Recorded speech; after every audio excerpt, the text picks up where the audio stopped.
Hello guys, welcome back to another new video.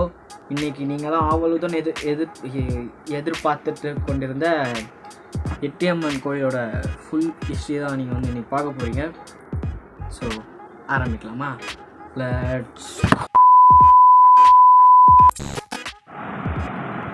நீங்கள் ஹிஸ்ட்ரியை பார்க்கறதுக்கு முன்னாடி ஒன்று சொல்லியே ஆகணும். என்னன்னா, நம்ம இந்த வீட்டில் இருக்கிறது இதுதான் லாஸ்ட் வீடியோ.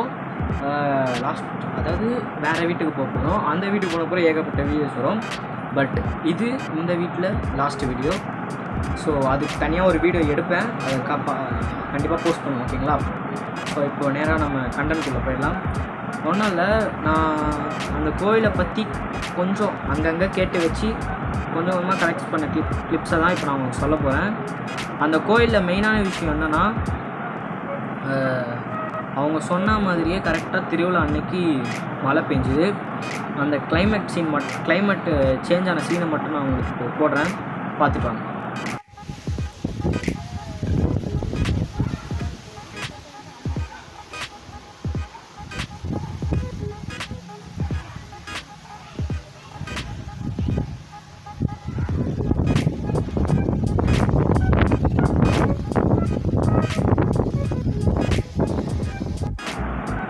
எல்லோரும் அந்த கிளிப்பை பார்த்துருப்பீங்கன்னு நினைக்கிறேன்.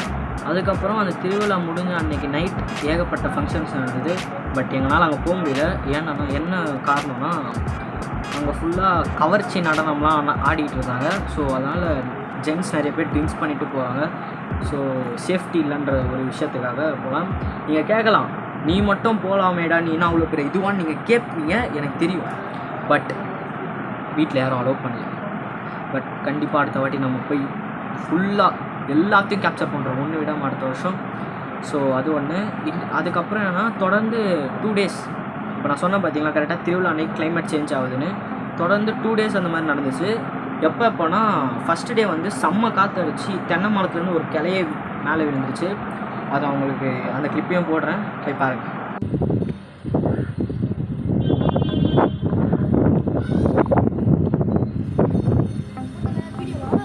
நான் ஊந்துதுரா, சத்தம் கேட்குது.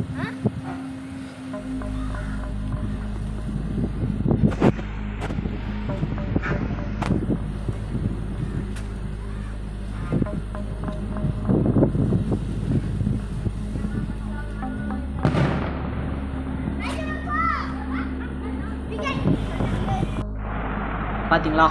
ஸோ அதுதான், வேறு ஒன்றும் கிடையாது. அதுக்கு செகண்ட் டே கிளிப்பை நீங்கள் ஃபஸ்ட்டே பார்த்துருப்பீங்க. அதுக்கு அடுத்தது என்ன நடந்துச்சுன்னா, ஒன்றும் நடக்கலை. இப்போ அந்த கோயிலோட ஹிஸ்ட்ரியை தான் நீங்கள்லாம் பார்க்க போகிறீங்க. ஸோ ஹிஸ்ட்ரிக்குள்ளே போகலாம். ஒன்றுமே இல்லை, சிம்பிள் தான். அந்த கோயில் உருவான கதை எப்படின்னு பார்த்தீங்கன்னா, இந்த நிலத்தில் அது ஏதோ வெட்டு ஏதோ ஒன்று சொல்லுவாங்கள்ல, இந்த தண்ணிலாம் போகிறதுக்கு இடம் விடுவாங்க, அது மாதிரி கிணத்து தண்ணி ஒன்றுத்தில் அடிச்சுட்டு ஒரு சின்ன ஒரு கல் வந்திருக்கு.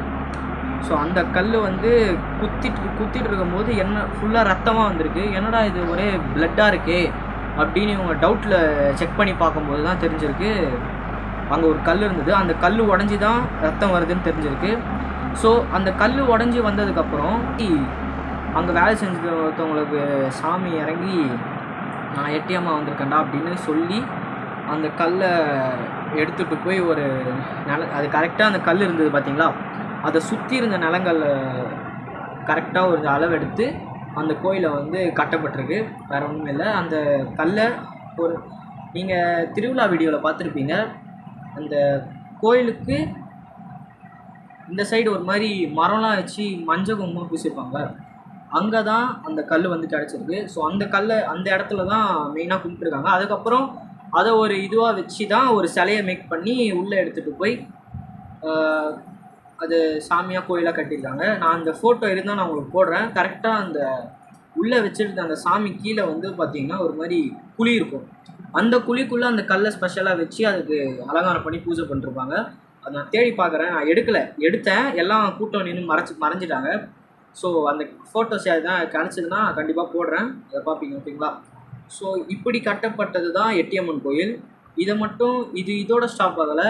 இதுக்கப்புறம் என்ன இருக்குன்னு பார்த்தீங்கன்னா, ஒரு நாள் திடீர்னு திருவிழா காலம் என்னன்னு தெரியல, அந்த திருவிழா காலத்துக்கு முன்னாடி, அதாவது தொடர்ந்து 3 நாள் நடக்கும். ஸோ அந்த 3 நாள் முன்னாடி வந்து பார்த்தீங்கன்னா இது எப்போ நடந்தால் மதியம் ஐ மீன் உச்சக்கட்ட வெயிலெலாம் போய் ஒரு 1:30 2 o'clock அந்த மாதிரி இருக்கும். பட் இது நாங்களுக்கே கிட்டத்தட்ட ஒரு 10-15 இயர்ஸ் பேக்கில் இருக்கும். என்ன ஆயிருக்குன்னா அந்த ஊஞ்சல் நீங்கள் பார்த்துருப்பீங்க திருவிழா வீடியோவில், இந்த ஊஞ்சல் வந்து தானாக செம ஃபோர்ஸாக ஆடிருக்கு. ஸோ அதை ஆர்டரை பற்றி சுற்றி ஊர் ஃபுல்லாக நின்று பார்த்துருக்காங்க செம. ஸோ அதே தான் சொன்ன மாதிரி ஊர் ஃபுல்லாக சுற்றி நின்று பார்த்துருக்காங்க. எல்லாருக்கும் செம ஷாக்கு. நீங்கள் யோசிச்சு பாருங்கள், ஒன்றுமே இல்லாமல் தானாக அந்த ஊஞ்சல் அவ்வளோ ஃபோர்ஸில் ஆடும்போது அந்த இடத்துல நீங்கள் இருந்தால் என்ன பண்ணிருப்பீங்க? அதே தான் எல்லாருக்கும் அதே ஷாக்கு தான். அது நடந்து கிட்டத்தட்ட ஒரு 10 இயர்ஸ் 15 இயர்ஸ் இருக்கும். ஆமாம் கண்டிப்பாக. ஏன்னா எங்கள் அம்மாலாம் சின்ன வயசில் இருக்கும்போது அது நடந்த ஒரு விஷயம். ஓகேங்களா? இப்போ 10 இயர்ஸ் 15 இயர்ஸாக இருக்காது, ஒரு 20 to 25. நான் இது கேள்விப்பட்டது ஜஸ்ட்டு சொன்னேன், வேறு ஒன்றும் இல்லை. நமக்கு ஆனால் இப்போ கூட சொல்கிறாங்க, அந்த திருவிழா முடிஞ்ச ஊர்வலம் பார்த்தீங்களா, அன்னைக்கு நைட்டு 12 மணிக்கு நம்ம கண் படாமல் போய் தரிசனம் நமக்கு வேணும்னா அவங்க கண்டிப்பாக கண்ணில் மாட்டுவாங்கன்னு ஒரு குரல் இருக்குது. பட் அது நிஜமாக கூட இருக்கலாம். ஏன்னா நைட்டு 12:30 மணிக்கு யார் அந்த கோயில்கிட்ட போகிறாங்க? அந்த கோயில் நீங்கள் சுற்றி பார்த்தீங்கனாலே தெரியும், ஃபுல்லாக தோப்பாக தான் இருக்கும். பட் அந்த டைமில் அந்த கோயிலில் எரியறது ஒரே ஒரு விளக்கு தான் எரியுமா. அதுவும் கரெக்டாக அந்த கோயில் உள்ள நடைய சாத்திட்டு முன்னாடி ஒரே ஒரு விளக்கு மட்டும் தான் எரியுமா. ஸோ அந்த விளக்கு இருந்து நம்ம மறைஞ்சி நின்று வேணால் பார்க்கலாம், துளி லைட்டு கூட இல்லாமல். நமக்கு லக் இருந்தால் நெக்ஸ்ட் டைம் உங்களுக்கு நான் அதை லைவ் கேப்சர் பண்ணுறேன். நைட்டு 12:30க்கு நம்ம போகிறோம், மறைஞ்சு நிற்கிறோம். பட் அது தப்புன்னு சொல்கிறாங்க. பட் நம்ம கண்டென்ட்டு சாமி இருக்குன்னு நம்புகிறோம்ல, ஸோ நம்ப வைக்கிறதுக்கு தான் நம்ம பிளானு. நம்புகிறவங்க பல பேர் இருக்காங்க. ஸோ அது கடவுளை கூட மூட நம்பிக்கைன்றவங்க நிறைய பேர் சொல்ல முடியாது. 100%ல் ஒரு 10% 15% இருப்பாங்க. ஸோ அவங்களுக்கான வீடியோஸ் மட்டும்தான் இது. கடவுள் பக்தியோடு பார்க்குறவங்களுக்கு கண்டிப்பாக செம. ஸோ நமக்கு கிடச்சி பக்காவாக நம்ம நைட் விஷன்ஸ்லாம் ஃபிக்ஸ் பண்ணி நம்ம ஏடிஎம் கேப்சர் பண்ண ட்ரை பண்ணுறோம்.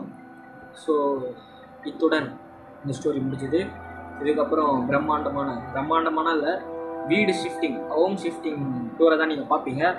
So that's all. லாஸ்ட்டாக வீட்டுக்கு பாய் சொல்கிறேங்க, இந்த வீட்டுக்கு டாட்டா. இதுதான் லாஸ்ட் வீடியோ. இந்த வீடியோவில் சப்போஸ் உங்களுக்கு இந்த நிறைய பேருக்கு நமக்கு இந்த வீட்டில் பிடிச்சது என்னென்னா, நம்ம ரியாக்ஷன் வீடியோ பண்ணுற அந்த பேக் சைடு தான் மெயினாக எல்லாருமே மிஸ் பண்ணுறது அந்த சுடுகாடை. ஏன்னா நம்ம சேனலில் நிறைய ஹைலைட் ஆனது அந்த சுடுகாடு மட்டும்தான். ஸோ இப்போ அங்கே போனால் சுடுகாடு கூட இல்லை. ஸோ ஓகே, அங்கே ஆனால் செம்மையாக இருக்குங்க. இந்த மாதிரிலாம் இல்லை, வேறு லெவலில் இருக்குது. உங்களுக்கு நான் காட்டுறேன், கண்டிப்பாக அந்த வீடியோ வரும். ஓகேங்களா? ஸோ ஓகே, அடுத்த ஹோம் ஷிஃப்டிங் வீடியோ வர இருக்கும். Tata, bye bye, take care from simply Tarun. Bye bye bye bye by.